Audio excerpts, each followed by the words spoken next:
So ayan, na-short na po natin siya mga kamister. So next na gagawin po natin is i-switch on natin yung motor natin.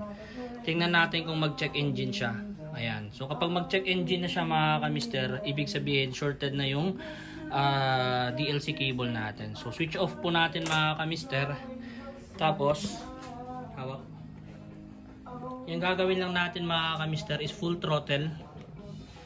Tapos switch on natin. Magpa-fast blink po yan mga kamister. Bilang tayo ng 5, 1, 2, 3, 4, 5 release. Tapos mag-i-slow blink siya mga kamister. Ayan. So kapag nag-slow blink na yan mga kamister, indicator na po yan na goods na po yung reset natin. So switch off po natin. Tapos pugutin ulit natin yung sinort natin. Ayan.